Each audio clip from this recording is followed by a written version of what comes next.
Hello. For anybody who doesn't know me, my name is Emma Butt. I am a dubbing mixer, sound editor, ADR recordist, and Steve Little roped me into hosting this as well. Which, you know, to be fair to Steve, he's been amazing at organising this, and this is such an important topic for our industry right now. There's obviously a lot of talk about diversity, and I mean, sound is probably one of the most worst represented departments within film and TV. So we're incredibly lucky to have this very credible people here tonight to talk about their experiences, and so we can all kind of have a look at the industry as a whole and identify where the problems are, and is there hope for the future? Is there hope for change? One of the things I would like to ask everybody who's in attendance, I recognise a lot of the names, so I think I kind of know, but if you could possibly pop in the chat box if you're a student or if you're working in the industry, that would be amazing. It's just so we can have a better idea of who we're speaking to, and so we don't go too doom and gloom to anybody who's starting out and terrify you off ever joining the industry. So for any of you who don't know, BECTU is the trade union for freelance crew and staff in film and TV.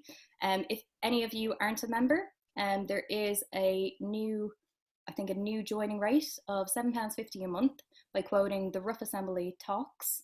They have a diverse group of members from all walks of life, and you can find out more information on www.bectu.org.uk. And we'll make sure to, I think actually in the chat box, you'll find all of this information as well, just in case you don't understand my accent. I've also got a disclaimer to say that I curse a lot and I say feck constantly. Adele Fletcher is keeping a feck count throughout this whole talk, so I do apologise if anybody gets easily offended. I do try and keep it under control, but it's part of my nature. It's gone out the window. So I would really love to introduce the whole panel, but I'm actually going to let them introduce themselves, because they will do a better job of it than me, and I won't forget anything then. So I've got it on gallery view, and the first person in my gallery view is Nina Hartstone. So Nina, if we can hop over to you and you can introduce yourself, please. Of course. Thanks so much, Emma, and thanks BECTU for organising this. So I'm Nina. I'm a supervising sound editor who specialises in dialogue and ADR. My pronouns are she, her. And I started in the industry. I'm probably one of the oldest ones here, actually. I started in the industry a very long time ago, back in the last century, around 92. It was my first sound job as a trainee, back on 35mm film, and kind of rode the wave of digital workstations coming in. And found my feet trainee, moving up to assistant. Was very fortunate to start working on some really big films back then with quite a large crew, so it was a really great training ground actually, and just worked my way up through really until I could start doing some editing, which I started doing some ADR editing, and then into dialogue, and now I've kind of moved into supervising sound editor role. So yeah, it's a great industry to work in, and I'm very happy to be part of this panel. And can I just say, where is the Oscar? Why is your prop not in the background, Nina Hartstone? I knew you'd ask. I knew you would. I did this to her last time as well. I just think it's incredible. And can I just point out, Nina Hartstone is the first woman in Europe in sound to win an Oscar. So that is a big fecking achievement and should be celebrated. So I know it embarrasses the feck out of you, but it deserves to be done. I think we need to talk about our new Emmy nominees, is who I think. Oh yes, we will get to that as well. And speaking of which, Dayo, you were next on my gallery view, so if you would like to unmute yourself and introduce yourself, that'd be great. Hello, my name's Dayo James. Very happy to be part of this panel as well. I feel like it's a very important thing to be discussing. I'm a sound effects editor, designer, and I got into the industry kind of by a chance meeting with an animator who needed music for their animation, and I thought that also needs something else, and then I thought that's something else, I wonder if that's a job. Turns out it is, and I kind of found my way into the National Film and Television School doing that sound design course, which is fantastic. Nina's father, in fact, was one of my tutors on occasion, the great Graham Hartstone, and then became an assistant, and yeah, now I'm where I am, effects editing. Do you have something else to add that may have happened today? I have been nominated for an Emmy on the FX Limited Series Devs. Congratulations. Again, this is something to be celebrating. So congratulations, that's amazing news. Thank you. Okay, so Adele, Fletcher, over to you. Hello. Hello everyone, yeah, my name's Adele. I'm a dialogue and ADR editor. I go by she and her. I work on features and TV. I've been in the industry for about 15 years now, with a few pauses along the way. I got in the industry, I did an MA where Dayo did at the NFTS, which was great. And basically harassed a guy for some work experience who kept turning me down, but I kept harassing him and he kept turning me down, and he said he was busy, and I was like, why are you busy? What are you busy doing? And he was like, we've got to move studios. And I was like, well, I'm not doing anything tomorrow. I can help you pack boxes if you want. And he was like, really? What? I was like, yeah, why not? And then 2 days later, I had a job as a runner. Just totally lucky, right place, right time. And yeah, I love what I do. Totally love it. And it's great to be surrounded by all these amazing editors. It's great to have you here as well. Thank you. And Stuart. Yeah, I'm Stuart Mccowan. I am a effects editor, dialogue editor, ADR editor. My pronouns are he and him. I started out in the mid-90s. I'd moved to California and was working in radio, got kind of fed up with that, and had posted in '99. I'd posted on what was the early days of the internet on a sound news group. And Randy Tom wrote me back. I posted that I was looking to get into film. And Randy Tom from Skywalker Sound wrote me back, and he'd been looking for a new assistant. We met for coffee the following week. And the following Monday, I started at Skywalker Sound as his sound design assistant. And it was a great experience, absolutely fantastic. I did more effects stuff, then got into dialogue and ADR, and then I've just jumped between the two. 2013, I moved back to the UK, and still doing what I do. Amazing. I kind of want to ask you so many questions about Randy Tom, but I know that's not the time to do it now, so I won't. Yeah, I'll behave. And also, can I just point out, Nina, you should take some lessons from Stuart, because look what's in his background. Congratulations on yours. Oh. I didn't place it there, it's just there. Sure. You'd be looking at the TV behind me if mine was there as well. I'll stop bringing this up, I promise, I'm sorry. So, Tueje, can we move over to you, please? Oh, yes, thank you. Hi, my name is Tueje Manek. Well, it all started off in Mumbai, growing up Bollywood. I studied a little bit of sound before I moved to the UK. And before that, working in music studios. So primarily was a music engineer, as quite a few people are in the industry. And then when I moved to London to study, actually, University of Westminster, it's a sound course, I realized that music engineering is not that much of an interest for me anymore. It was actually, sound for film, and again, Bollywood, so all that. So I started building a CV, mixing loads of shorts, students, films, etc., and then tried to get into the industry, which we'll talk about further how challenging it was. A mixer, re-recording mixer now, junior in the company. I'm unlike others. I'm not freelance. I work for a company called Lip Sync Post, and I also dialogue edit, which I love doing as well. Yeah, I think that's about me. Oh, my pronouns are he, him. Yeah, and really honored to actually, I was amazed that Steve actually remembered and called me for this. So I'm glad to be part of this, really. And very rightly so. And I would not say junior mixer at all, because I know that you're very well respected in your field. So, thank you. Thank you, Emma. Junior, thank you. Thank you. And also, I did forget to say my pronouns as well. I identify as she and her. And Mary, can we pop over to you, please? Yeah, sure. Hi, good evening. My name's Mary Tueje, and my pronouns are she, her. I'm a sound effects editor and sound designer, and I've been doing this I think roughly for about sort of 6 years or so.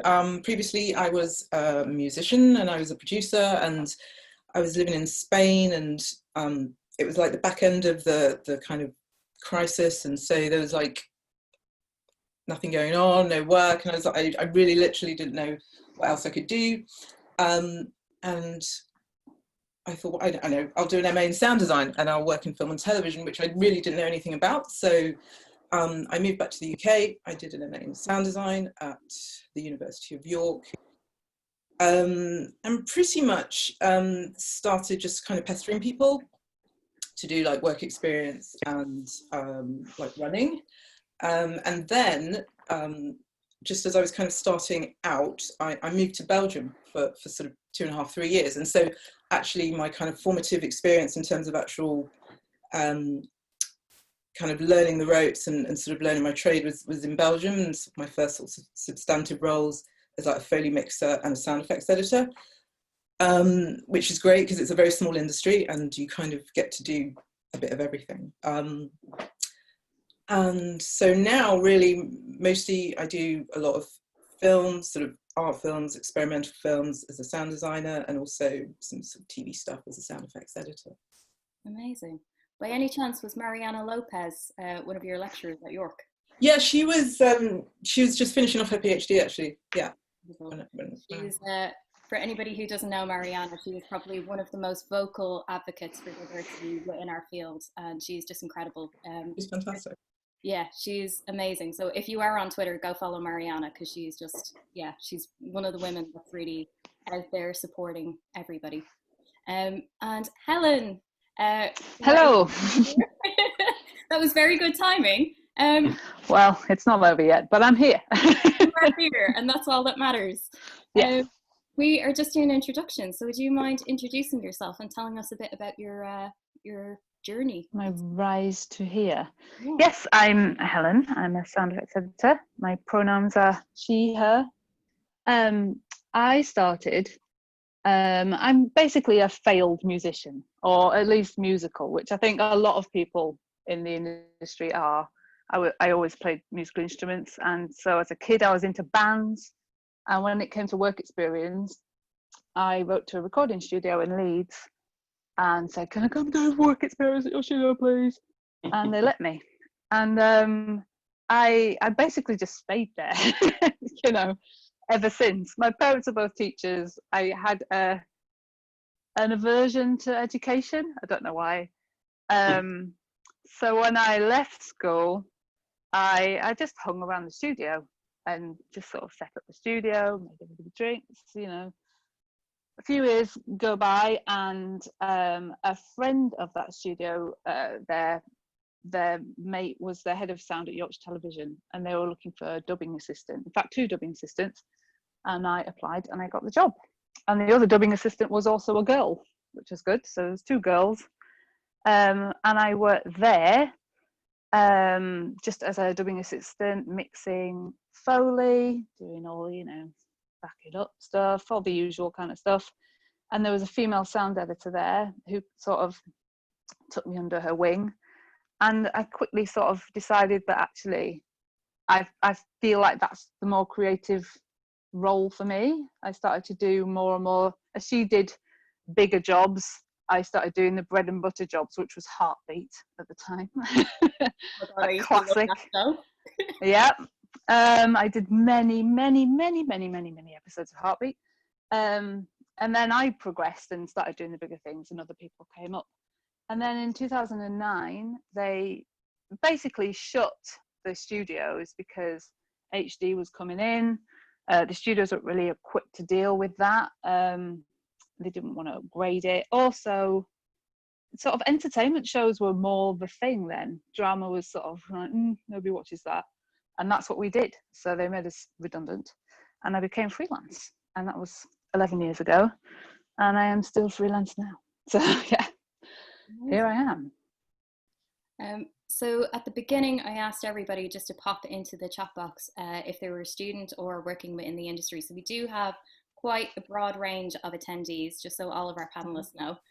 So maybe not too depressing a talk tonight. We'll try and keep it as positive and light and happy and you know, encouraging as possible to all of our newbies. But as we can see from our group of panelists, it's very much a diverse range of people here, including 2 parents. And I kind of want to start this off by going to both you, Nina and Helen, and saying, you know, as a mum coming into the industry, you know, expecting mum, it's obviously an exciting time, but did you have any fears or anxieties about how anything that might be perceived about being a mum, or any issues, even if they were unfounded issues that you felt might be coming up? Happy for Nina? you to start. You've been a mum longer than me. I've been a mum for a very long time. Yeah, my eldest is 16, so early 2000s. I got pregnant, and had been working. And I mean, as a freelancer, you kind of know you've got a contract, you've got a deadline for your film and when it's going to be out. So I knew which films I was going to be able to work on to get to that point of having the baby. But what I didn't have was a plan afterwards, because I actually didn't know then of any other mums who were doing what I did and working in the industry. I couldn't imagine how you could possibly balance those 2 things. And I did end up I took quite a bit of time out. I did little tiny bits and pieces where I like wheel him in and run and pump and, you know, do all those kind of things. But it was very hard to do anything proper to begin with. And looking back on it, I kind of see that, you know, it did stall my career at those points, because I think I just I wasn't long into editing from being an assistant.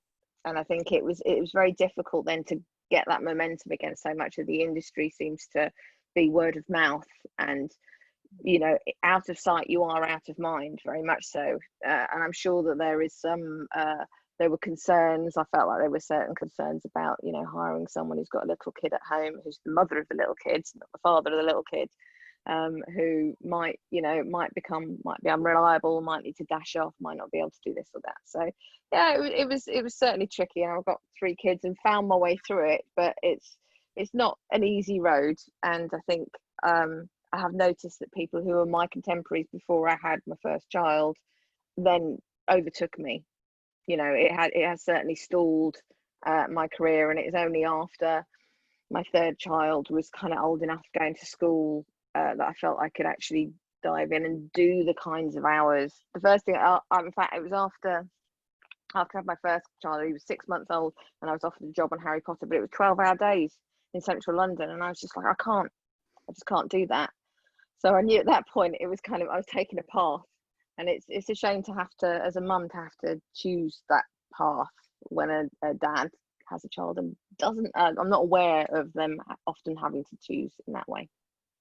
Yeah, I don't think I mean, I'm not a dad and I don't have kids, so I mean, I can't really speak for them, but it doesn't feel like the same pressure is put on them, or the same, you know, I suppose expectations is put on them. It's kind of expected of the mum to be at home with the kids and the dad to be at work, and it's very unfair to women working in the industry. And I think that's having a big impact on diversity, which is why we're here as well. A lot of mums, like you rightly said, it stalls their career, and out of sight and out of mind. I mean, Helen, you're a new mum. Congratulations. Yeah, thank you. Was that one of your anxieties as well? Definitely. I didn't want to give my job up. I couldn't give my job up. But my partner is also freelance. There wasn't really, you know, and when you're in a staff job, you at least have that kind of cushion of, they have to hold your job open for, you know, a certain amount of time, so you can go back to it if you want, and you might have a bit of maternity pay, and you might have another half that's got a full-time job and can support you both. And that just wasn't the case for us. And I wanted to carry on working, because everybody, like Nina says, every other woman I'd seen in sound post-production, not many of them, had gone off and had kids, never came back. Yeah. You know, that was that. Because it's just seen, like Nina again was saying, it's, you know, there's long hours, and people have a very old-fashioned view of what maternity is still. You know, it's like, oh, you'll be very tired, and oh, well, you know, I'm not really sure you're going to concentrate on the job, and all that kind of stuff. And so when I was pregnant, I didn't tell anybody for quite a long time, because most of my peers are, you know, are work people, so you know that means don't put it on your social media because they know everybody as well. Everybody knows everybody, and then before you know it, everyone, Helen's pregnant. All right, well, we can't book her for the thing we were going to book her for because she's going to be busy. She'll have her hands full, won't she? So I didn't tell people for ages, until it was kind of obvious. And then hide it after a certain point. Yeah, I hid it for a long time, I have to say. but not, I wasn't being secretive. Obviously, I told people that needed to know if it was going to affect anything. And yeah, and some people were great about it. Some people, like I say, had their kind of, oh, well, you know, you might be a bit tired and all this kind of stuff. And I felt it was kind of stressful managing that, because I knew I was going to come back, whatever they said. And so I kind of, well, I felt like there was more pressure on me then to make it work, to prove that I could make it work. And I didn't know if I could or not, but I damn well had to prove that I could somehow. And I did. But like, you know, men don't have to make that choice, really. If you're a new dad, it's like, yeah, congratulations, let's take you to the pub, you know, the wife's got the bedtime sorted, you know, we'll give you loads more jobs because you'll be bringing home all the bacon, you know. It's not the same. It's definitely not the same. Yeah, I think that's a really good point. There is a complete double standard. The same attitude is not given to dads that is to mums, and it's, I think, if you went into an office job or a normal 9-to-5 job, I don't think that same stereotype really exists there to the same degree as we have in film and TV. Like, you're not going to be told that you can't work on something just because you're pregnant, which is not going to make any difference. Only you are going to be able to tell if you have enough, you know, if you're tired or if you have enough energy to do something. People shouldn't be dictating that decision on you. It's not great. I've also just spotted Joe Jackson has arrived. Hello, Joe. If we can hop to you and get you to introduce yourself, and actually I've got a question for you as well, but I'll let you do your intro first, please. Yes, sorry about my red face, I just cycled home as fast as I could. So I'm Joe Jackson. I've been in the industry for about 8 years, and my first job, I started as a runner 8 years ago at Halo, and then after 6 months I became a mixed tech, so I was a mixed technician in Halo's film theatre for about 3.5 years. My first job was, it was a Shane Meadows documentary about the Stone Roses, made of stone, which was very fun. And now for the last 3.5-4 years-ish, I've been freelancing mostly as a sound editor and assistant sound editor as well on features. So yeah, that's me. Amazing. And your pronouns, please? My pronouns are they, them. Thank you. It's important. We all give our pronouns tonight. So the question I want to ask you is, language is a big thing in our industry. I went on a little rant recently because someone posted a video using the term sound guy. And personally, I find it hugely offensive in this day and age, because as we can see from this incredible panel, we are not all sound guys or sound men. We all identify as, you know, we all identify differently, and that should be respected. So, I mean, how important is the language that we use in the industry? I think it's really important. I think it's really vital and also quite a simple thing that we can all do collectively that can quite easily then work towards a more inclusive community within sound post-production within the world, right? It's little things, for example, like what you just said about the fact that speaking about gender specifically, you know, in our community in the film business, it's always the sound guy, the cameraman. When people are talking generally about directors, 9 times out of 10, they'll just refer to them as he. It's like it's so wired into, I guess we're sort of conditioned in that way, but using language and using it so in such a gendered way is like, well, it can be damaging, and it can be really alienating as well. I mean, speaking personally, like I'm non-binary, I'm a non-binary person. I always have been, but it's only really been it's been quite recently that I've been sort of out to the wider world and to the film and our sort of work community. But for most of my experience as in my career so far, I've been, perceived as a woman. So we've all got those stories. One that really always sticks with me is I'd done sound design and a mix for a film, and at the end, one of the directors said to me, it's brilliant because I've never met a woman sound man before, and like it took him a while, and then like I had to say to him, like, did you hear what you just said? And then the penny dropped, and he felt really embarrassed, rightly so. And although that's kind of like a funny anecdote, it's like it proves that if with the language we use, if it is really gendered, talking about that, it might obviously apply to a lot of other things as well. And if job roles are within the language are fixed to genders, it immediately excludes people, and it can be really erasing.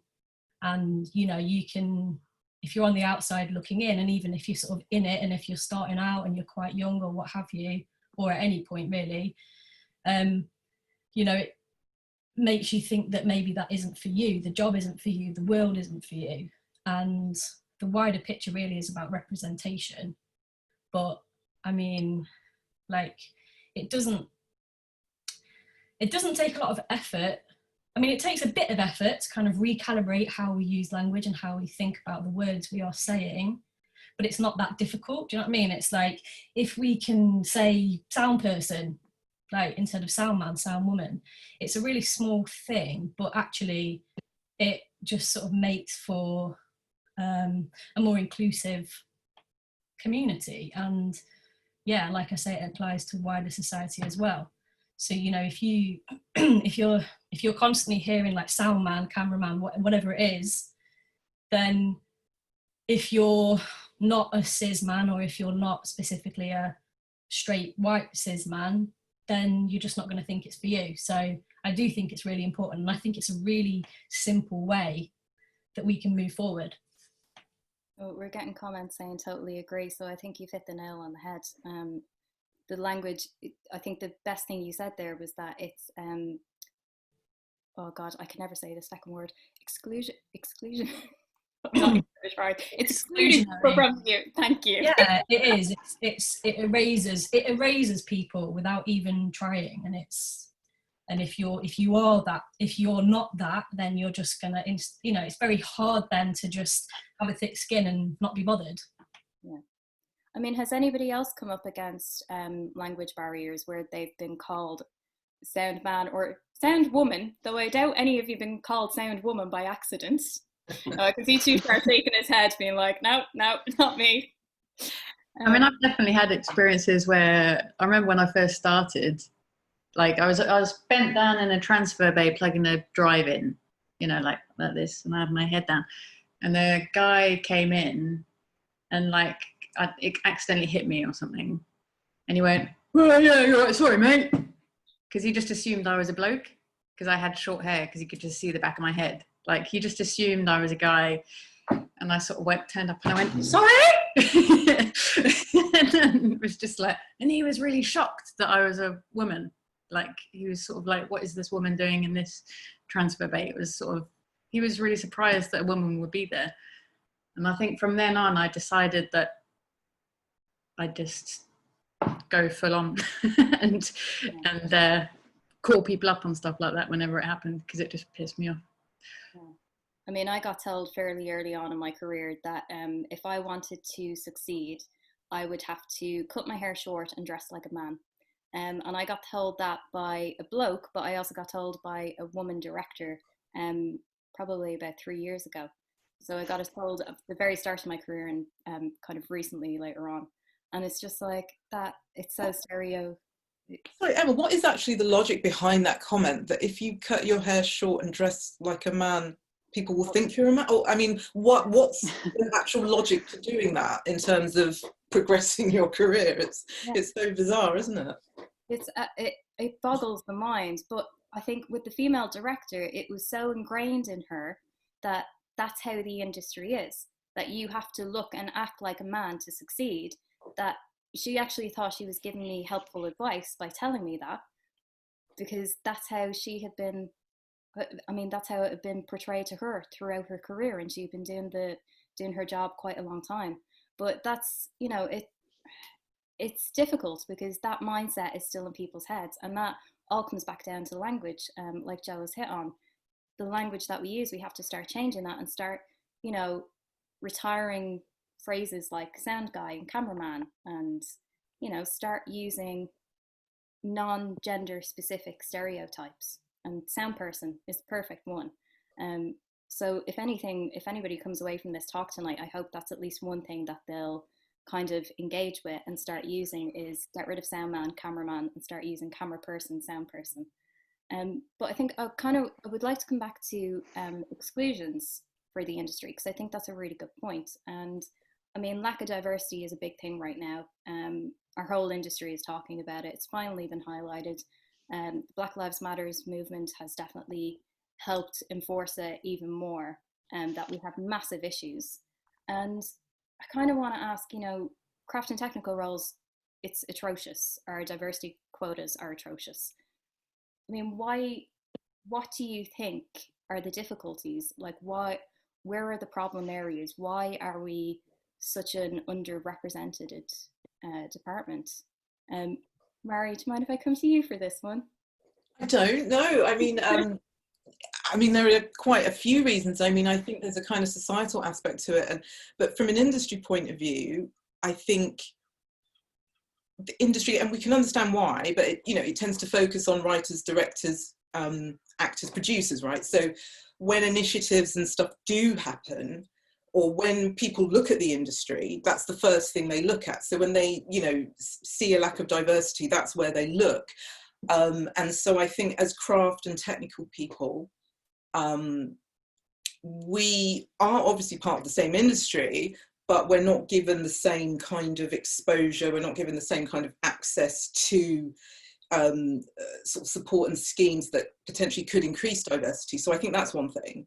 And then I suppose the other thing is the more wider societal thing potentially, which is that, I think, the lack of diversity comes from, when you choose from a small pool of people. So if you look at the thing of sort of going to university, I don't think any of us, in this panel actually need a degree to do the job that we do, right? And probably many of us have a degree, but we don't need it. And it's a really big bugbear of mine that we should be pulling people out of schools and out of colleges to come into the industry, not saying that or not suggesting that you have to have a degree, that you have to have a master. I mean, you don't. You can just get on and do the job and use your ears and learn and meet people. So by cutting off that, by cutting off entry to people who don't go to university, we're just cutting off a big part of what could make our industry more diverse, just from the start. No, I completely agree. The uni thing has always been me as well. I mean, personally, I always say to students that you definitely learn your foundations at a university course. You learn the theory, but the practical hands-on stuff, how to deal with clients, how to deal with problems when they arise, we've all learned that on the job. None of that, I don't think any of us could say that we got from a university degree. And I think you're totally hitting the nail on the head. Like, we're losing so many incredible young people who have an interest in our industry, but they possibly come from a background that hasn't got the money to send them to university, and that's their barrier, and it's so messed up. That shouldn't be the case. And I mean, even for runner positions, I've had mentees where I don't think they've been able to get a job as a runner because they haven't had a degree, and I just think that's mental. Like, you should be able to come in a junior position and work your way up without having gone to university. But I mean, who am I to say, or who are we to say, Could I just interject there? Do you think that is a fundamental issue in getting people when they're young to encourage them into the industry? But part of it is those people in power, whether it be anyone from the picture department or post supervisors and sound supervisors not bringing in a more diverse crew, you know? I'm just out there, you know. No, I think you're definitely right there, Stuart, as well. I think there is, there should be more pressure put on those people in hiring positions. And I don't think that pressure is being put there yet. And that needs to come. We're starting to see diversity quotas come in from broadcasters. Like Viacom just came out recently and said that they will no longer be commissioning programs unless it had a diverse workforce. But it hasn't specified what that workforce has to be, if it's going to be just in front of the camera or directors or editors. That diversity quota needs to come down the ranks, and it needs to come into craft and technical roles. And I think that's where everybody is failing right now. And until that pressure happens, you're totally right, Stuart. We're going to be stuck in this little bubble. Perfect crew right here. Yeah. This is our sound crew right here. I think we'd make a great sound crew. I'm happy to quit my job anytime, Stuart. Just tell me. I'm joking. Don't say that, Tueje. Someone from Lip Sync could be on here right now. Yes, that's why. I think as well, we are so the end of the line. We are so invisible to, you know, filming a TV show. People often don't even think that we exist anyway. And what do? You cut the music. Oh, there's music. Oh, yeah. Or, you know, we don't. But I think because they can't see us, they're not worried, really, that we're not diverse. They don't realise that we're not diverse. There's very few of us in the room, you know, so it's still very male, unfortunately. Yeah. So, I mean, I think just following on from that, so I think what we actually need to do is kind of actually take the reins and kind of do it ourselves. And, you know, because I think that's part of the problem in terms of, you know, thinking, oh, well, we're part of this bigger industry and, you know, they're addressing it, the powers that be, they're doing something about it. Well, maybe they are at certain levels, maybe they are, maybe they're not. But actually, we probably need to take more ownership of moving things forward and not just wait for, you know, representation amongst sort of directors and writers and producers, and just say, look, we need representation as well. Just do it ourselves. Yeah, I did a TV show last year and I turned up to the ADR session and the exec turned up and she sort of looked at me and she went, "Oh, great, you're all women." I was like, "Yeah." And she was really happy because it was a female driven project. The majority of the cast were women. And she was like, "Oh, she said, I'm actually really relieved because all the cast are really going to appreciate that and respect that." And I was like, "Oh, okay, that was great." And it was just a kind of tiny thing, a thing that happened. But actually, in the long run, for 6 months, I built up a really great relationship with all those cast members and all the execs and the directors. And I think that was really important for the show and for me and everything. And I think, like you said, Marie, we need to take those reins as well and push that forward, I think. Perhaps it's something that we can encourage the likes of BAFTA, who have, you know, often in credits you see that there's a director trainee or whatever. So maybe BAFTA can fund an apprenticeship with sound crews where we can go to the colleges or even the high schools and encourage a more diverse range, because part of the problem is there's less and less assistants. And that's where I learned my craft, by being an assistant for God how many years, and learning how to be an editor. Nowadays, people are coming in, or we don't have the budget to have that many assistants. Usually, it's just one assistant nowadays. So where are the people that we're bringing up underneath to take over when we move on? Do you know what I mean? So if the likes of BAFTA could fund, say, even if it was just like half a dozen films a year that are posting in the UK, to have an apprenticeship or whatever, then maybe that would be an encouraging thing for people wanting to get into the industry as well. I think we need to send this recording to BAFTA after this, because they are doing their peer review at the moment. So yeah. It's not outside there, because studios aren't going to do it. No. They're not going to pay for it. They barely pay for us. So it has to come from someone else, some other body. Like there's a bursary available from BAFTA, Is and there? people apply for it. Well, no, I'm saying there should be. You know, maybe in this ideal world, they have this pot of money, and if you're a company, a post-production company that want to bring on a fan, then you can apply for it, and that'll pay for it. You know, that'll pay their wages for a little bit. That would be a brilliant idea. Yeah. Yeah. I was kind of going to leave this till the end, but I guess this is probably a good time to put it in. So I am working on that. So the little bit of sunshine or good news, I suppose, on this panel is so I've started work with the Lenny Henry Institute for Diversity. I'm starting a research project that will look at the sound teams across the highest rated terrestrial TV shows over a 3-month period. And the aim of this research is to go to funding bodies. I've already had a conversation with one, and I will be having more. And the whole point is to get funding for a scheme that will address exactly these issues.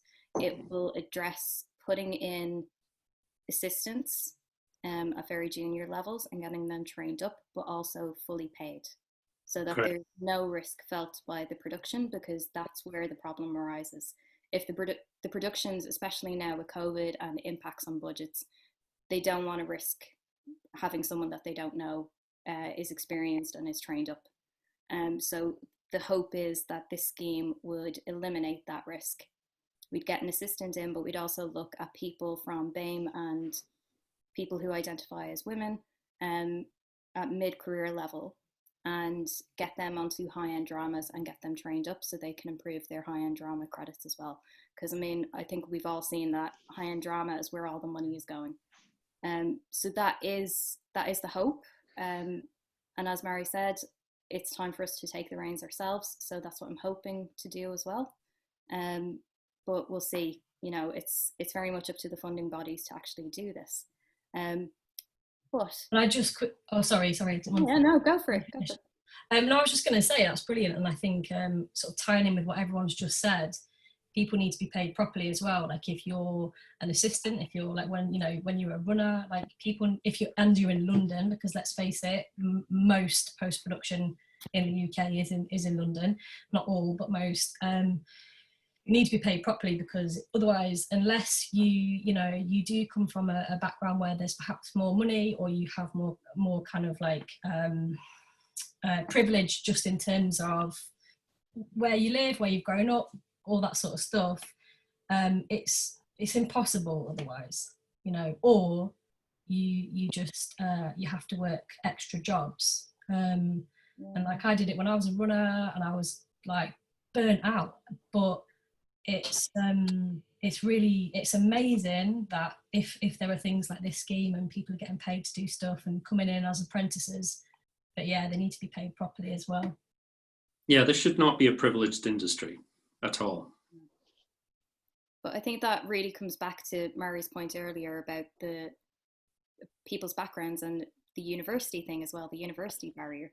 I mean, that before anybody can even get started, that barrier is already put into place, and it all comes down to money, and it's just so unfair completely. Tushar, I mean, when you were starting out, did you have any fears or anxieties when you were coming into the industry, especially with such a unique name? Absolutely. No, thank you. Before I get to that, I just wanted to add, sorry, I didn't mention it earlier, but what you were talking to Nina and Helen, I am a dad, and I can tell you, yes, guarantee that it's not even close to what women have to, as mothers have to go through. I've seen firsthand live how my wife's, I mean, she's been working all her life, even more than me, but how her career was very, slowed down, and things that she had to give up, promotions, everything. So I mean, I just wanted to say, sorry, I didn't want to mention it because it was not relevant, because it's nothing compared to what women mothers have to go through, rather than me. But yeah, coming back to what you asked me, it is, I mean, it's there is one element of, it's a much smaller industry, and there's quite a few people who want to get in. So I think we all understand that it's difficult to get through the industry anyways, but I think it is, I mean, there's nothing obvious. or overt direct towards me. But with that name, this is 2008 when I actively started seeking jobs and I'd done a few shorts and I had good technical skills to, at least start as a mixed tech, or, I was happy to do a runner as well, because I was told, mate, you haven't got any post productions experience, so you'll have to start as a runner. I was like, fine. It's like, well, we don't really have anything for runners because you're too old to be a runner. I was like, what? So that was that thing. Maybe that was just to shoo me off, or don't know. But yeah, it took me about 4 years to get through the industry. And there was this underlying thing, like, when you approach a facility just at the reception, and you can tell by the way you've been, you've been received, that I think that CV is just going in the bin, isn't it, after I walk out? So it has been, it was challenging at first, with, sort of that kind of name, because I was like, at least see what I can do. I can pretty much handle all of your sort of technical side, or be a great assistant. But yeah, it was challenging. I was not, the 4 years, I was not super actively looking, because, being a Indian in UK, there's visas and all other things. So, I had to have a job with a visa as well. So not super actively, but it did take a while. And quite a few very good people, didn't care where I came from or what the name was, just called me in and asked me, how do you pronounce that name? And, they're still friends. They couldn't give me a job, but, they're still mates and say hello to me once in a while on social media. So that was lovely. But then, once I got through, thankfully Lipsync picked up on my email, and it was just random. I just randomly emailed them because I heard they were looking for someone, and I got through. And yeah, so I would say it is a bit tough, but again, like you mentioned earlier, Emma, I wouldn't want, there are loads of aspects. I don't mind someone calling me T. I said, yeah, you can call me T. It's, if it's easier, I don't mind. But at the same time, I wouldn't want to change my name just on the CV, just so that someone would think I'm somebody else until they see me, And I never did that. But sometimes, when in those 4 years when I was really dejected, I'm not getting through, I thought about it. Yeah. And I think, I know Steve Little put out a tweet recently asking if people had considered changing their name on their CV, and people had said that they had either done it or had considered it, because again, if a HR manager just looks at a CV and looks at a particular name, they're automatically, unconscious bias or not, they do cast judgment, and they, that person may not get a chance just because they don't have a English sounding name. My surname's Pakistani, so all right. maybe, I see. Yeah, all right. I would have been in the same boat as well. Had my mum not put her foot down and said, no, she's not having a first Pakistani name, she's having Emma instead. So yeah, it's disgraceful though that even has to be something that people consider, whether they have to change their name. Has anybody else experienced kind of difficulties throughout their career coming up, or any positive experiences actually that we can discuss? Dayo, we haven't come to you in a while. Can we come over to you in your lovely smiling face? Don't forget to unmute yourself. Hello. I haven't experienced anything like overtly terrible in the world of sound. No overt racism, but there is that feeling that every time you walk into a room, or kind of actually all the way from the film school all the way to now, most rooms you can walk into are 100% white, mainly male, and when you're in those spaces, they automatically makes you feel like, oh, this isn't for me. I mentioned when I introduced myself that, it wasn't until I, happened to accidentally do sound design for someone's film that I even knew it was a job. And so it kind of has, I suppose, it kind of connects back to what everyone was talking about a little earlier. It's about visibility. It's, if you see yourself in the role, then you can imagine that's for you. And if it's a space where you don't see someone that looks like you, then it doesn't feel like it's for you. And I think that has also the reverse effect of maybe it being a space that white people might feel like they own, and if there's a kind of white ownership of a place, that's where kind of it's a fertile ground for racism, And so yeah, so you know, I'd just really love to see people of color in this industry, because I mean, I think it would make for a better industry. I think it would make the diversity of work would be more exciting, and it would make the films richer. It always boggles my mind, because I mean, there's so much talk about diversity on screen, and you know, a lot of filmmakers are going for all of these diverse stories, and you know, different topics and subjects and backgrounds of different people and histories. Well, if you're going to do that on screen, why are you not reflecting that on your teams in the background as well? And that's what I never understand. So yeah.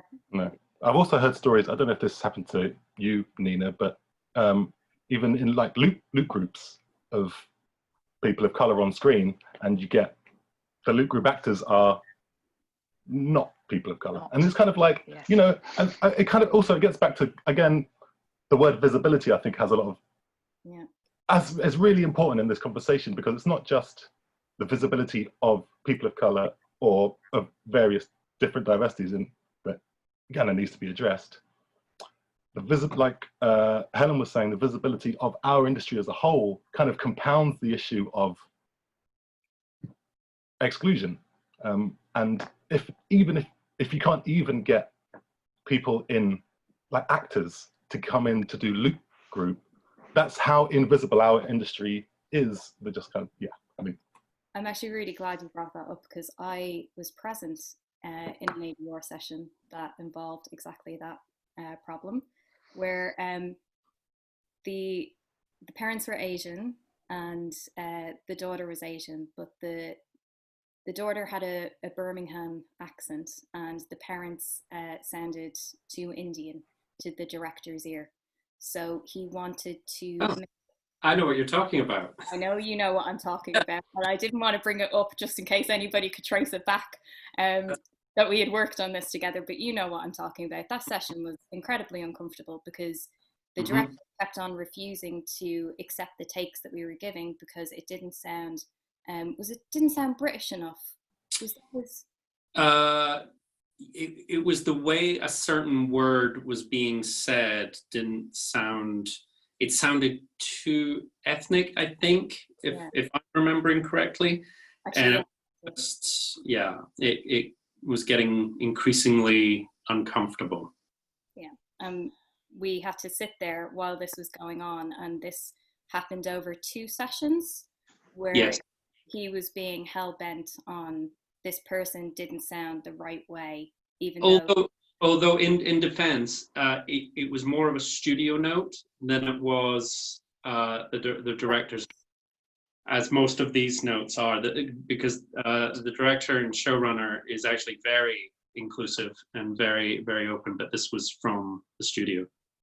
It was an unbelievable note, and yeah, all of us were incredibly uncomfortable. So I mean, I think that's been a great point about the ADR. It's definitely a problem. And also, sorry, just to follow up on that story, in the end, it turned out that the loop grouper that did do that line was that ethnic group anyway, but was being discounted because it wasn't the accent they were looking for. Visibly, you know, on the color of their skin wasn't matching what they were after. And then it turned out that the one that we went for was the one that matched on screen. Do you know what I mean? But they didn't want to hear him. That's bizarre. Yeah, but that's the one we went for. Yeah. Jesus Christ. And it's these kind of stories that make you feel a little bit queasy about our industry and worry about where we're heading. But yeah, Jesus Christ. Okay. Didn't know the end of that story. Thanks for that, Stuart. Honesty there. Bloody hell. I'll just quickly chime in as well, just to say that, like, I haven't overtly experienced any kind of like homophobia, transphobia. Like, again, same as there. Like, I can't say that I've been discriminated against, but who knows behind my back? Who knows what people say? But I have, and especially over the last couple of years, the sort of supervising sound editors that I've worked for and with, I've had active conversations with them about everything we're talking about now. So that is kind of well, it's hopeful that people are thinking about it and talking about it and trying to, you know, trying to actually figure out what the problems are, rather than just kind of being comfortable, because, you know, it's easy just to be in a room, in a mixed theatre with a bunch of straight white dudes. They can, you know, that's just, they don't have to think about anything. But suddenly when there are different people in the spaces, they have to think about what they're saying, how they're acting, and yeah, and totally, in terms of like having a more diverse set of people to work with, just makes it more interesting. Yeah, just to follow up on what Joe's saying there, I've had an experience at a facility I worked at where I was given films to work on, projects to work on that had it was either a straight storyline, a straight gay storyline, or there was gay characters, or the client happened to be gay. So I was given, oh, you'll be the supervising sound editor on this then. But anything outside of those parameters was a struggle to get a supervising role on. Really, really hard.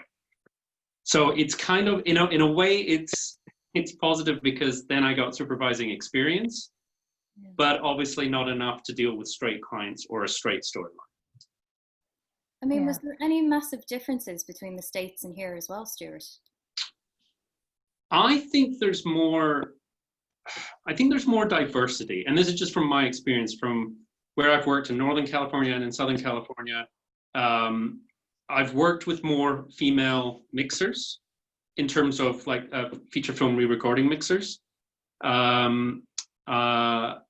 I've worked with more and different ethnic backgrounds than I have over here. Over here, it is predominantly straight white men. And that's not to say that there was a sense of feeling that I didn't belong. For the most part, there have been occasions where I'm like, I just don't fit that, you know, football, beer, you know, going to the pub guy kind of thing. But there seems to be a little bit more of, and again, this could be just because of facilities I've worked at, because that has a lot to do with it rather than, you know, the individuals. But the likes of like Laura Hirschberg. Where's the Laura Hirschberg over here? Where's the Anna Belmer over here? You know, there seems to be more opportunities for women to be in those higher re-recording mixer positions than over here. I think I've worked with one re-recording mixer on a feature film over here for a temp mix. I think it was just the one. And like yourself, Emma, I think you're the only female ADR mixer I've ever worked with, I think. And again, people of color over here, and also, you know, other gay men. I haven't met any yet. Here's my number. No, aren't you a married man, Stuart? I know. You'll be it's for business. So I think that, and I don't know why that is, because I feel like the UK in general is more diverse and accepting than the US is, especially right now, I guess. You know, I don't know why it is, but that's my experience.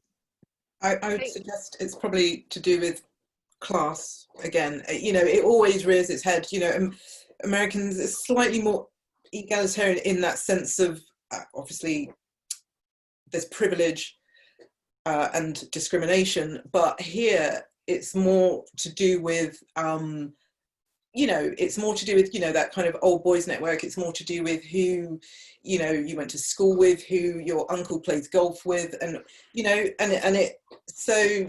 You're absolutely right.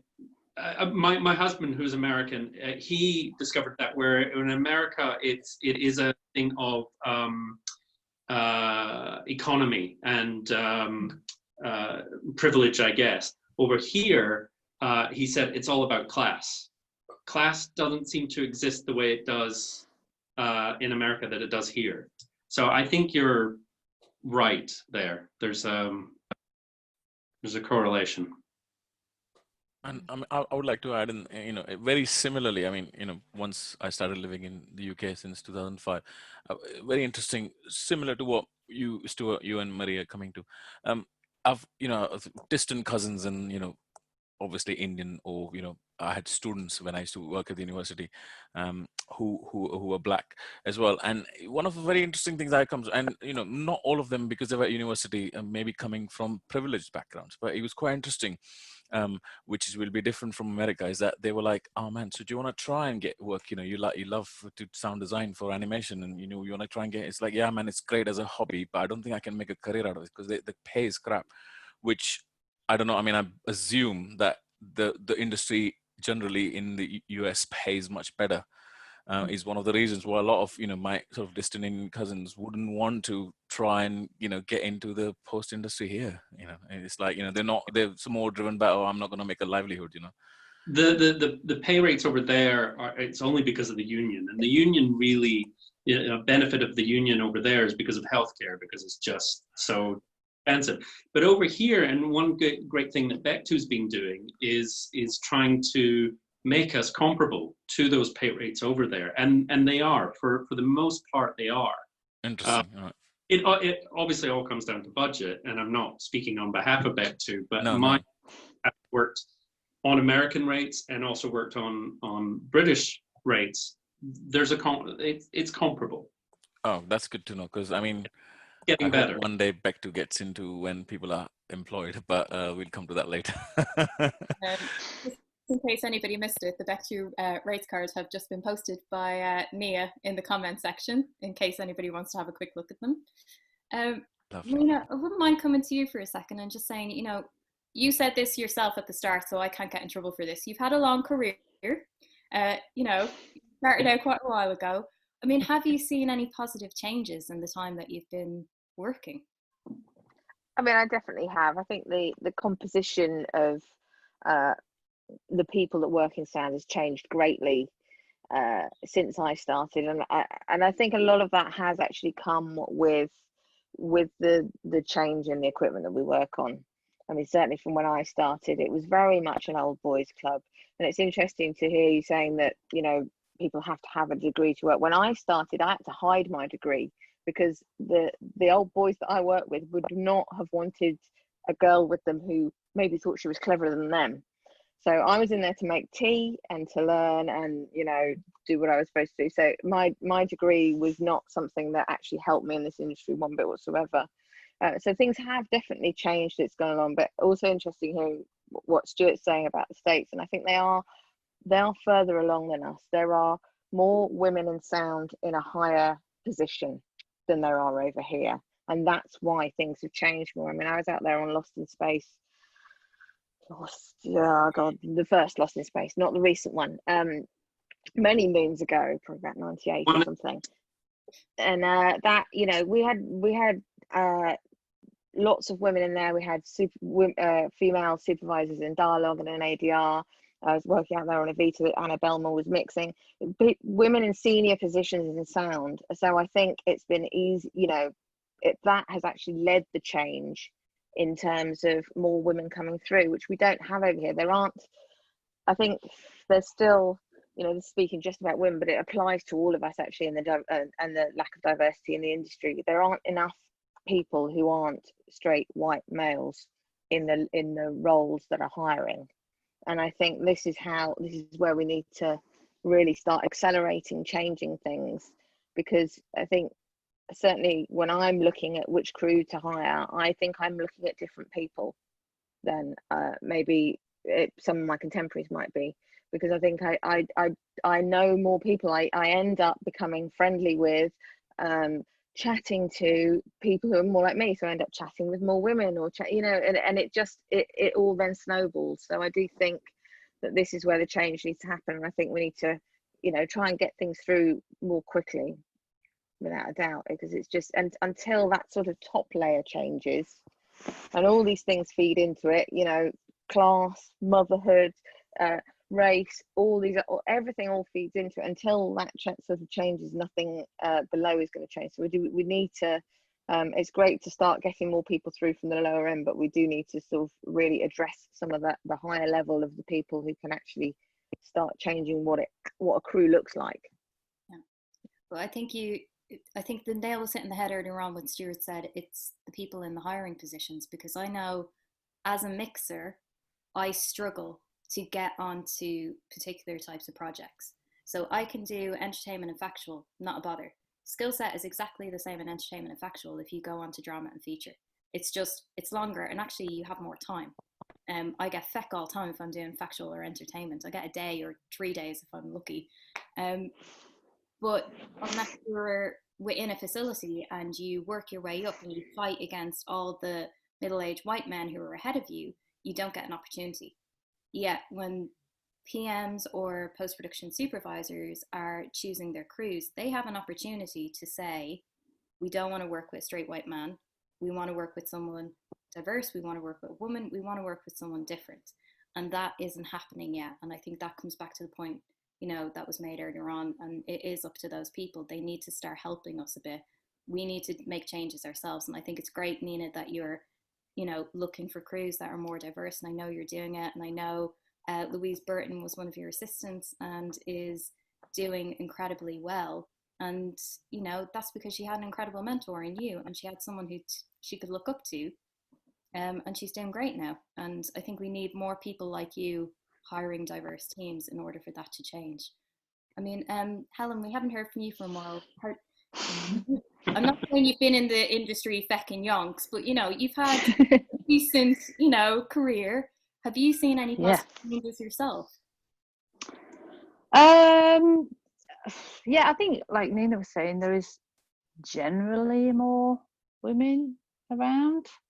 But then I was quite lucky when I started. Like I say, there was 2 female dubbing assistants, so there's a female sound editor. When I became a sound editor, they brought in another female dubbing assistant who's now doing very well, working at Skywalker. Thanks very much. And and then there was another female sound editor came along. So by the end, it was kind of half and half in our department of 10. Since becoming freelance, I don't see it as often because I'm not in places as much. But I hope it's getting a bit better. What would help though, it's not just the supervisors. I have been in so many spotting sessions where the director, usually a male, will assume I'm the dialogue editor because it's more of a girl's job for some reason. It's more I don't know why is that. Yeah, I can't. It's more of an admin role. It's very organised, and you can do the ADR script. I've lost count of the amount of when people say like, "Oh, the effects boys." It's like, oh my god, so many people refer to the effects department as it's the effects boys. And that just makes me mad. I'll be sat there with the male dialogue editor, and I'm there as the effects editor, and all the notes will be addressed to the man in the room. And I've come out of spotting sessions like that, and I've gone, was that just me, or did he just address everything to you? I'm pretty sure he did. Yeah, it's really embarrassing, isn't it? It's really bad. But they didn't say anything. Right. They just sat there and kind of accepted all those things and knew that I was writing it down, so they didn't have to. And I know it's hard for them as well. Nobody wants to cause a fuss. Nobody wants to, be difficult. But if they could just say, actually, this is Helen and she's your sound effects editor, that would help. You know what I mean? Not say something that just escalates and perpetuates the whole thing. That person should have said something, and the client being wise enough to know who they're talking to in the room. Goes back to what you were saying about we're at the end of the line and they don't care.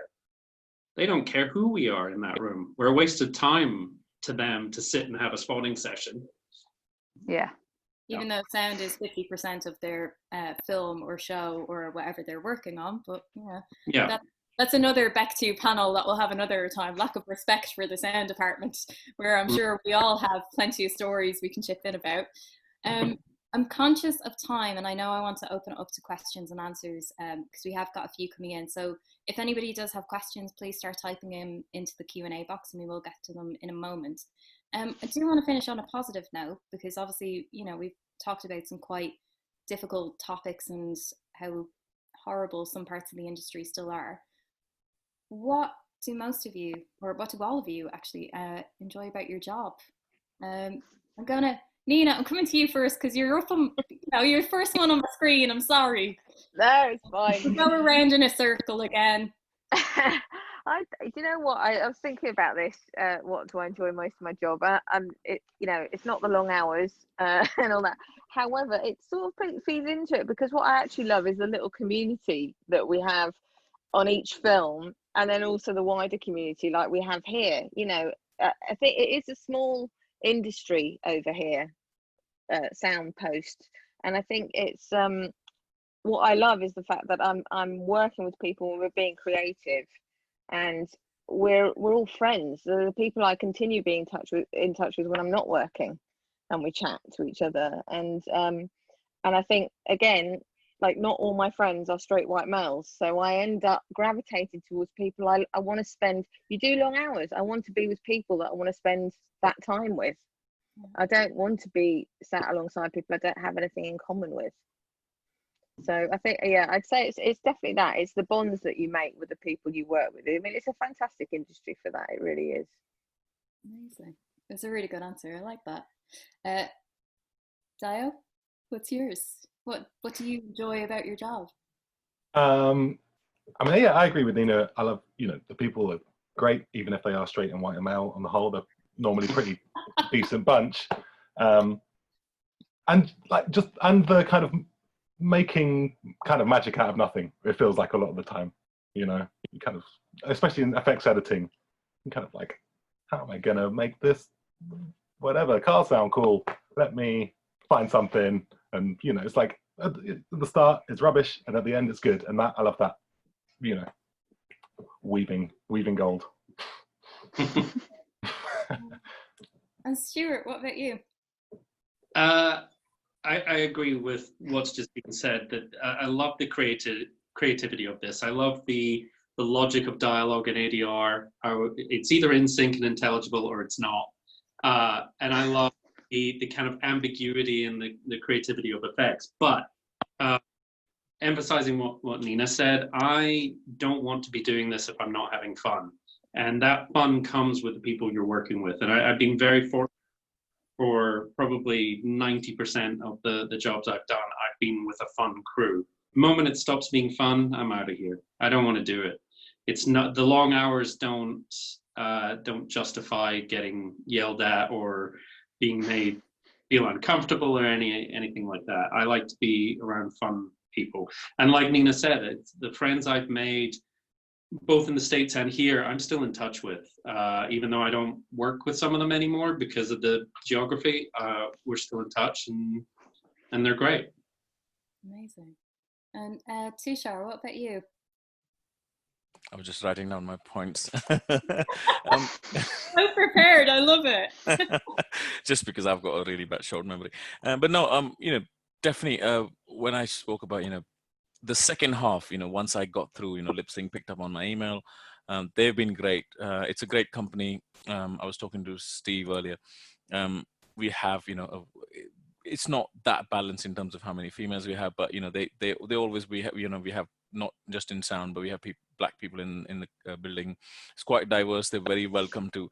They picked up on my email. They let me in, and any time I've been in, I've never felt in lip sync ever any sort of, you know, racism or any sort of that kind of slag off, you know. I remember what Marie said in one of the preparations earlier, which I don't know if you don't mind, Marie, me telling this, that, you know, when you said sometimes you were accidentally taken as when you were working late as one of the cleaners, and that would be devastating for me, you know, if someone thought that, why is he touching my mix? He should be running the off license next door. You know, that if I'm so sensitive, that would really mess my head up. So, you know, it never happened like that. So, you know, it's never, they've all been really nice, great people. Love mixing, love it for the fun, like Stuart says. You know, it's and though it can have a negative effect. I like it how seriously we take it, like, just sound for film. I mean, it's just a film, but still we take it so seriously. Like, it's like the director's baby, and it's actually a baby. We've got to deliver it right, and I love it for that fact, as long as it's fun, of course, So. Director's baby is what I always use as well. Absolutely. Your child, you have to be careful. Yeah. Yeah. Mary, what about you? What do you enjoy? Yeah, that was a great answer, Tueje, actually, about the seriousness of it. Like, it's really serious and really important, but yeah, at the same time, also just enjoy it and have fun. For me, I mean, there are lots of things that I love about doing this job, but, one of the things that I love the most is that despite everything, that we've been talking about, is that I get to be me. I can sort of wear what I want. I feel that I can really express myself and be respected and listened to. And a lot of people, unfortunately, don't get that, in their sort of place of work. And so for me, and having worked in places and in industries, I mean, compared also to the music industry, I think this is, film and television is better. Certainly at the point when I was sort of working within music. And so, yeah, for me, that's the best thing. Just I can be me without prejudice. Or maybe I just don't care anymore. That might be it. Don't give two facts anymore. I love it. Jo, what about you? I mean, yeah, everything that everyone said, like it's I love the collaborative nature of it, the fun, the people, and it's a strange job that we do, and if we didn't love it, I mean, why would you want to sit in the dark of listening to things on loop? I don't know, but yeah, I think like the main thing for me is doing a job that I really enjoy. And I don't know, I worked in shitty telesales jobs for years after school, and if I'm ever having a bad day, I just think back to that and I'm like, no, what I'm doing is so great, and it's such a privilege to do a job that you enjoy and that you can be creative and constantly meeting new people, and like Marie said, just being myself. Like, no one, if anyone has got a problem with it, I don't know, I don't really care, but I don't think people genuinely are bothered. And yeah, I think it's a really cool environment to be in. Amazing. We love you just the way you are, Jo Jackson. Helen, what about you? What do you enjoy? I like being immersed in a different world for a few months, and it can be like for the last 6 months I've been in the Yorkshire Dales. I've been in the 80s. You're creating a little world that you're living in with all these sounds. You actually learn something as well. It's like how fast does a cow's heart beat when it's not well? You have to Google that kind of stuff. How does a submarine work? You're meant to know everything, right? As a sound effects editor, like, you've got the sound for this, haven't you? So you learn about all these kind of weird stuff, and then you go, okay, I figure it just does this. And you bring it to life. I love that. It's like painting a picture. It is. It's just starting from nothing, building it all up. And when you can't hear the individual parts anymore, then it's that you've done it. I love that. I just love the idea of you. Like, I have this image of you Googling how fast a cow's heart beats. I have done that many times. Oh, this cat is having an operation. Would it be beating fast or slow? I don't know. Like, how am I going to know? Right, I'll Google it. Every single time. There's always something. And Adele, last but not least, what do you most enjoy? You guys, I'd say. Like, yeah, just working with really great people, very talented people, being part of a team, doing dialogues, making things work, being a bit of a Sherlock Holmes, investigating things, why they've done that, and taking things apart. And I think Jo over here, yeah, I mean, I'm just really, I feel really lucky to do the job that I'm doing and to be paid for it. And yes, the hours are shit, and I've lost touch the amount of times that Jo and I have been on the tube home, they're going, oh my God. But I love it. And yeah, I think I just agree with what everyone else has said. Amazing. Yeah. Joe actually sent me a message before the panel tonight going, why do we do this? Because of a bad day in the studio. And I don't think, what did we say, Joe? I mean, I said we must be sadists that we do this to ourselves, but I mean, obviously we all enjoy it and that's why we do this job, and I think that is important to highlight. Okay, we are going to bash through these questions because we are really running out of time. Right, let's see what we shall start with. Okay, I'm going to go for this one. You've talked a lot about the negative impact that being a woman in post-production can cause, but have you found any positives with being a woman of colour, different sexuality, positive discrimination, that sort of thing? Who would like to answer that? I mean, I would say that I sort of mentioned it before about how the exec was happy that I was a woman doing the ADR on the job. Just that representation, I think, was really important. I would love to work on more queer stuff. that would be handy. Write it. Pardon? You need to write it first. You haven't seen my writing, Stu. I think he meant other people need to write it first, and then I need to write it. I need to write it. Oh, did he? There needs to be more Russell T Davises in the world. Yeah, big time. Totally agree with that one. We've got another one here. What advice would you give to a secondary school student who has interest in sound editing? You said it isn't necessary to have a post-secondary degree. How can a young person enter the industry without knowing anyone?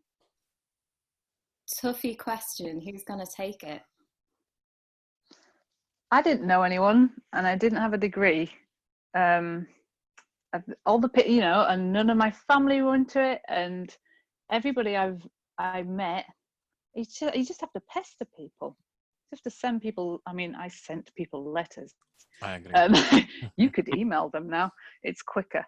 And you know, a lot of them won't reply. Some of them will, and you know, you just build up your own little network and get in there. Yeah, I'd say that really. Amazing. And just also like you can and just try and learn, like do stuff yourself as well. Like obviously we you know, we industry standard software, we use Pro Tools, it is pretty expensive, so but you can get a free version, or there are like other sort of free pieces of software you can use where you can just like do it, just learn it, get a video, get some sound effects, record stuff, start like training your ears. All that sort of stuff is really useful, and you can just do. Yeah, listen to the podcast like Tone Benders, who get great sound people like Emma on, talk about the work that we do. Watch some films that have great sound tracks on them, and I'm not talking music. And sometimes those films will have you know, either the mixer or the sound supervisor on there as well.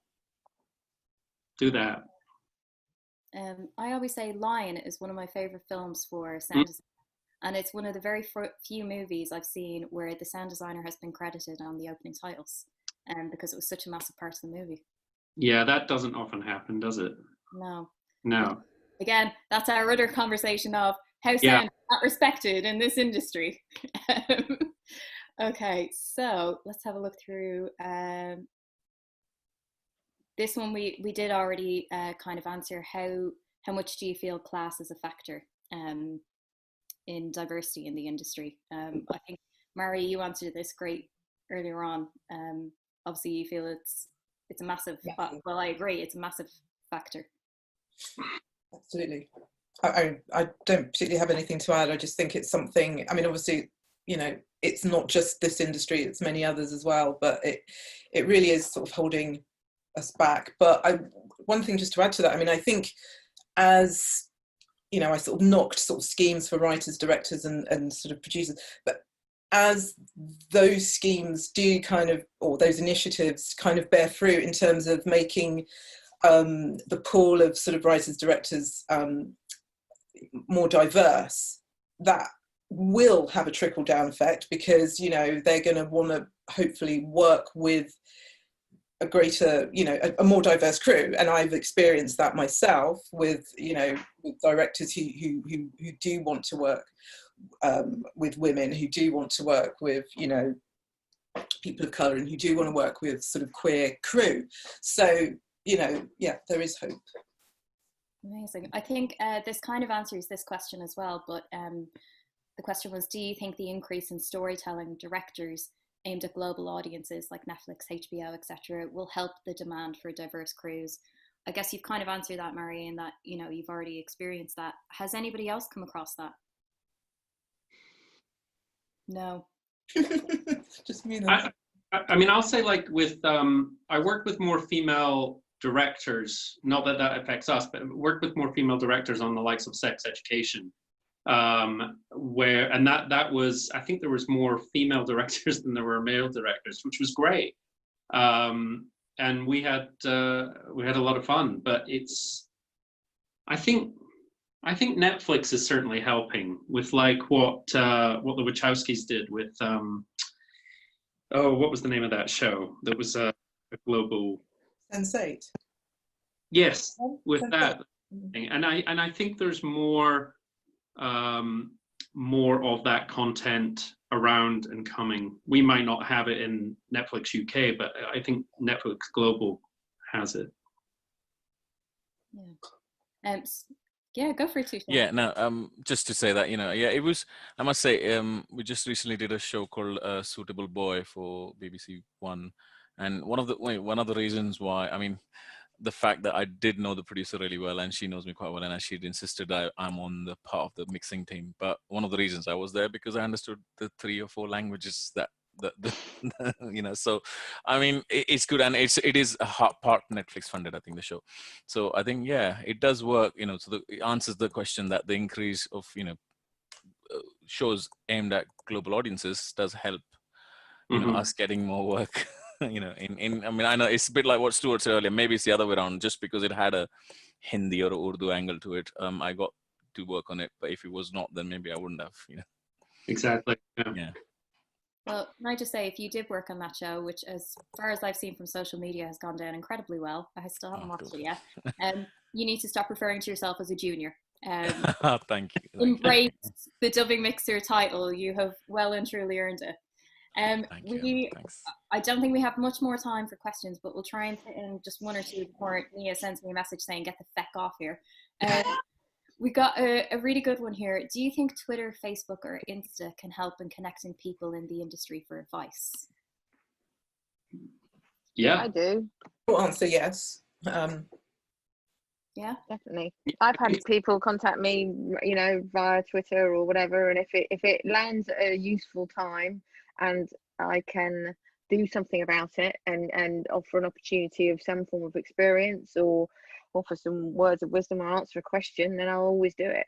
So I think it's, you know, it's not something that was around when I started out, and I think it's a fantastically useful tool. You never know. It's cast your net wide and see who's going to come back to you.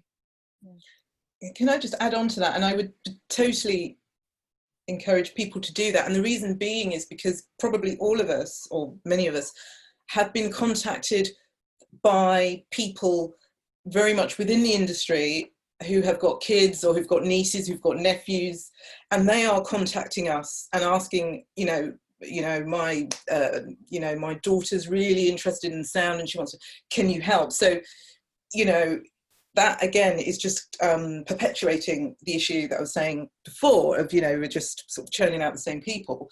And there's nothing wrong with that, but to have people with sort of no connection in the industry contacting people like us, absolutely do it, because, you know, everybody else is doing it as well, you just don't know about it.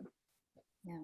And also, like, all of us, we're mostly probably all on Twitter, and in terms of like the social media that I use, Twitter is the place where I have most connections with, like, work-based people. And you know, we talk about stuff, we share stuff, we post things, we have discussions. And like Steve Little just recently started the UK Post Sound Collective, which which is basically, you know, a collective of all industry professionals working in sound editing and mixing, sound post-production in the UK. And it's basically aimed at giving access to people who identify as, you know, women, trans, non-binary people, people who are Black or from an ethnic minority specifically, to be able to talk to all of us and loads of other amazing, talented people, to have that kind of like direct access. And that's, as far as I'm aware, like Twitter is a great place. It's how we share stuff, how we share knowledge and things like that. So yeah, definitely, you know, follow as many people as you can.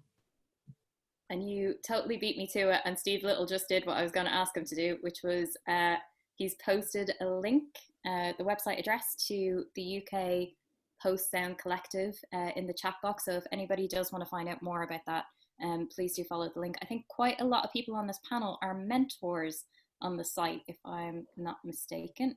Everybody's shaking their head, so that means a yes. And so yes, if you do want to connect with any of the incredible people on here, that is the site to go to. I'm going to finish on this question because I actually think it's a really fascinating question, and I'm curious to hear all of your answers.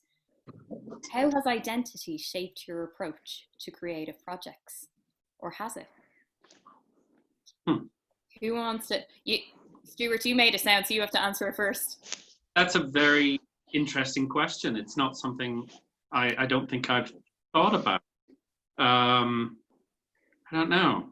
I don't think it has. I mean, for me personally, I mean, I listen to what the client requires, and go from there. I mean, yeah, sometimes, Nina, you'll probably relate to this. Sometimes if I'm saying, you know, with group stuff, the only thing that I feel like maybe I'm adding that's me is I'll start doing backstories for some of the, like if you're in a restaurant and there's the table behind our main characters. So you're saying, okay, so he's flirting with her, but she's having nothing to do with it. You know, you're doing, it'll never be heard. It's just fluff in the background, but that's maybe where I'm bringing some of my own flair to it, I guess. I don't know.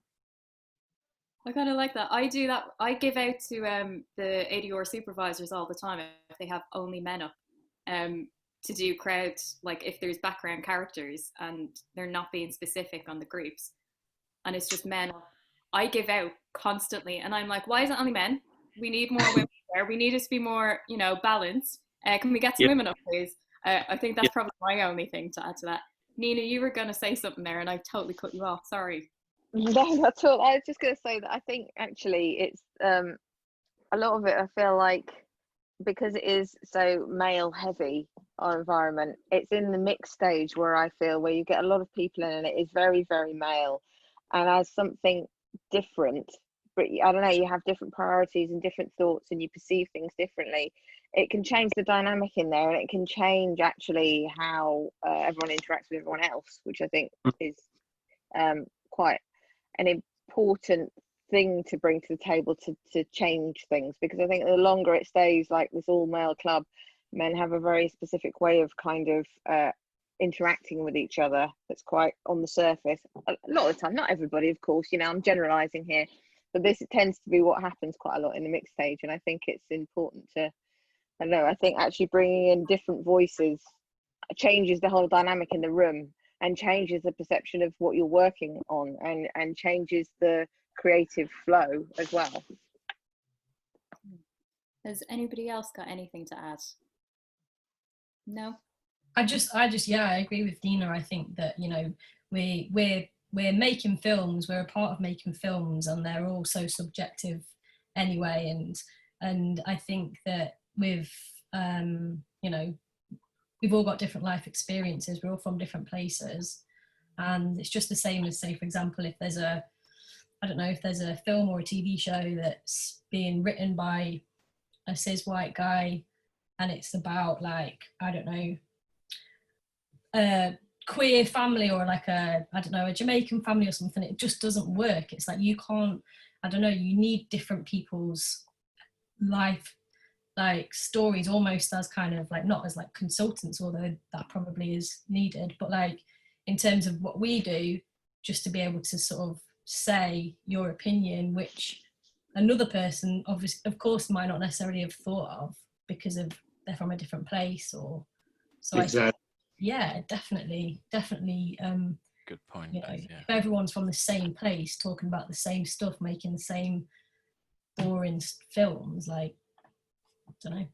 What's the point? Yeah, that's exactly why we need diversity, precisely Yeah. for that reason. And I think even if we don't do it consciously, which we may or may not do, we're going to do it subconsciously, right? Because it's who we are and the way we sort of interpret and feel about sound. You know, it's an experiential thing. So yeah, I totally, I think I'm maybe sort of more in touch with that coming from the sort of artist side of it. So I'm always about, you know, using my identity and the fact that all of us are unique, and so we use that in the work that we create.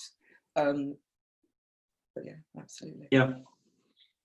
I think that was an excellent question, whoever submitted that. And I think that's a really great place to finish. It was kind of a positive, I don't know, comment on what we should be trying to achieve.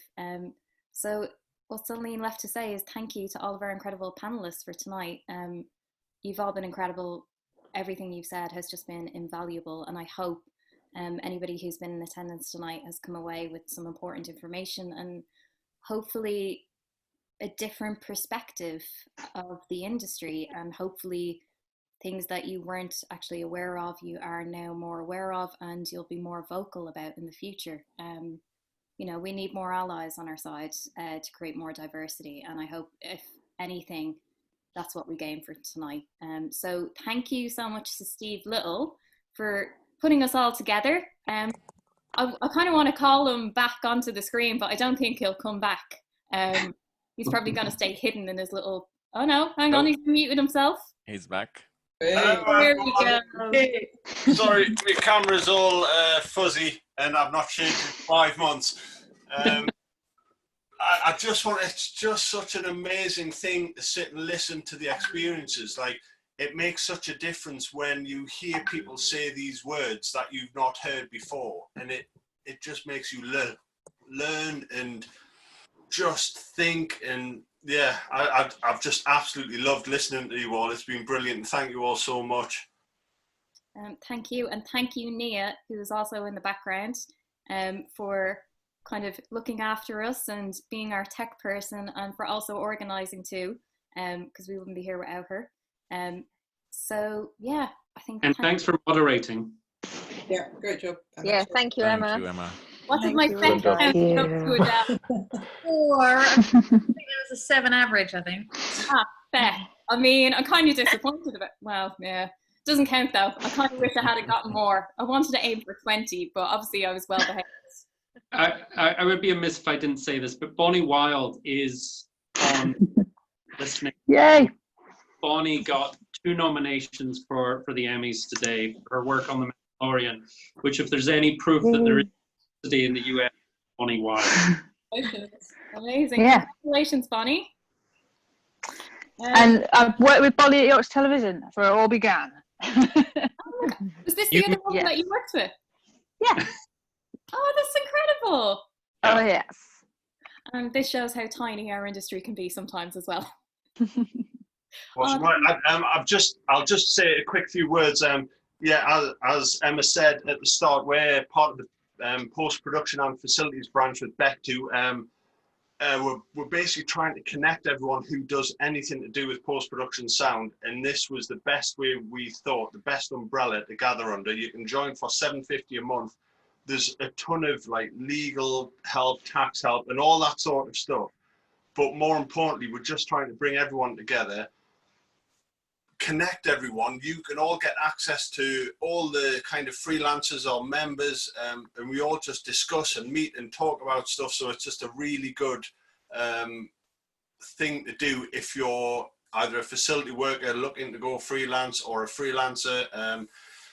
Again, it's just making those connections and getting us all talking. We talk about rates now, where we didn't 2 years ago. Everyone was embarrassed to discuss rates. It was all equated to how good you were, and now it's not. It's just, these are the rates, and it hasn't mattered. if you're getting paid this or this. It's more about the facility mistreating you rather than your skill level. And that's been a massive change in the last 2 years. So we're just trying to get everyone joined and connected. So yeah, you can join for $7.50 a month. Our website for the branch is theroughassembly.com. Yeah, and as mentioned, we've got ukpsc.co.uk for any people who identify as a woman, black, ethnic minorities, trans, anyone interested in sound editing or sound mixing. If you want access to the country's best people for a half-an-hour chat, get on there, and you've got 100 people to choose from. All of these wonderful people. Tueje's not signed up, but I'm hassling him because he keeps forgetting. But a massive range of people. You can ask anything, any advice, and also it means when we're looking for trainees, there's suddenly this massive pool of people to choose from instead of the people who we traditionally choose. We need to widen the gene pool, like, metaphorically and literally. So yeah, ukpsc.co.uk as well. You've been amazing. I love you all. It's just been so refreshing to hear the conversation, and that's the important thing. Like, when we work with the same people, it's the same conversation and perspective. And as soon as you mix the genders, as soon as you mix the ethnicities, the conversation's different. It's a kinder environment. It's a wiser environment. It's more creative. The end result is better. So we've just got to all keep pushing, do whatever we can to make it better. Hear, hear. Yeah. Well said, Steve. Well done, everyone. Love you all. Now, Thank you, Steve. how do we get kicked out of this? Does Nia give us a countdown? Right, at this point, Nia goes off to watch, I think it's some sort of baking challenge. I'll just get a message in. I'm off to watch Cash in the Attic. I tell you what, how about you all do your favourite sounds and then we'll call it a night. Oh, that's God. Oh my God. No, I don't think you're going to get that from us, Nia. Okay, then I will give you the countdown. So if anyone else wants to put anything in the chat function for our wonderful panelists, then please do so. But otherwise, we will be back next Wednesday for COVID-19, a safe return to post-production. And that will be with BECTU's Health and Safety official, Martin Roberts, and also Neil Hatton from UK Screen Alliance. So you can join us then. We'll be putting out the Eventbrite really soon, won't we, Steve? And that's at 3 p.m. That's at 3 p.m. Next Wednesday afternoon. So that'll be the next time you see us. So on behalf of BECTU and also everyone else in the branch, thank you so much to our panelists. Emma Butt, you can definitely host again. You've been fantastic. And thank you all for just being really kind with your time and also your thoughts. So yeah, thank you very much and have a lovely evening. Thanks, everyone. Thank you. Bye. Guys.